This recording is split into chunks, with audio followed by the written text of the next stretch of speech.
రెండు తెలుగు రాష్ట్రాల్లో ఇప్పుడు నదీ జలాల బురద రాజకీయం నడుస్తోంది.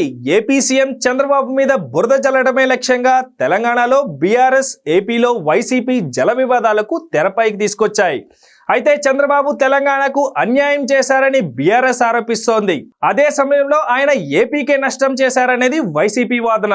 రాష్ట్ర విభజన సమయం నుంచి నదీ జలాల పంపకాలు, ప్రాజెక్టుల నిర్మాణం జరిగిన తీరును గమనిస్తే ఆంధ్రప్రదేశ్కి న్యాయం చేసిందెవరు, నష్టం చేసిందెవరో స్పష్టంగా తెలిసిపోతుంది.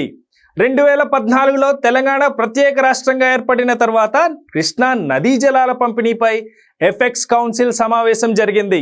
కేంద్ర జలవనరుల మంత్రి నాయకత్వంలో అప్పటి AP CM Chandrababu, Telangana CM KCR పాల్గొన్న మీటింగ్లో కృష్ణా జలాల్లో ఉమ్మడి ఆంధ్రప్రదేశ్కు కేటాయించిన 811 టీఎంసీలను రెండు రాష్ట్రాలకు పంపిణీ చేయడానికి ఒప్పందం జరిగింది. ఈ అగ్రిమెంట్ ప్రకారం నవ్యాంధ్రప్రదేశ్కు 512 టీఎంసీలు, తెలంగాణకు 299 టీఎంసీలు వినియోగించుకోవాలి. అంటే ఏపీకి 64%, తెలంగాణకు 36% వాటా దక్కాయి.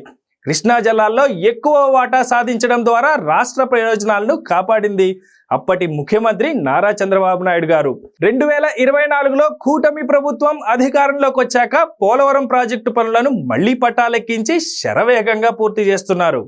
ఏపీ వాటర్ హిస్టరీలోనే మరో కోణం చూస్తే 2019లో వైసీపీ అధికారంలోకి వచ్చాక ఏపీ సీఎంగా ఉన్న జగన్ రెడ్డి పోలవరం ప్రాజెక్టు ఎత్తును 45.7 మీటర్ల నుంచి 41.5 మీటర్లకు తగ్గించడం జరిగింది.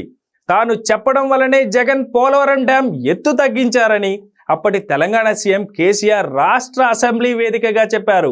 కేసీఆర్తో స్నేహం కోసమో, తెలంగాణలో ఆస్తులు రక్షించుకోవడం కోసమో గానీ ఏపీకి నష్టం చేసేలా పోలవరం డ్యాం ఎత్తు తగ్గించాలనే నిర్ణయం తీసుకున్నది వైఎస్ జగన్మోహన్ రెడ్డి. రాయలసీమ లిఫ్ట్ పేరుతో 1000 కోట్ల రూపాయలు ఖర్చు చేశారు. ఆ పార్టీకి వంత పాడేవాళ్ళు బ్లూ మీడియా గ్లోబల్స్, సోషల్ మీడియా నీలి కూలీలు మాత్రం జగన్ తప్పుల్ని చంద్రబాబు ఖాతాలో వేయడానికి పడరాని పాటలు పడుతున్నారు. ఎవరెన్ని చెప్పినా జగన్ చేసిన నష్టాలు, చంద్రబాబు పూర్తి చేసిన ప్రాజెక్టుల కళ్ల ముందు కనిపిస్తుంటే వారోలైపోతున్నారు వైసీపీ నాయకులు.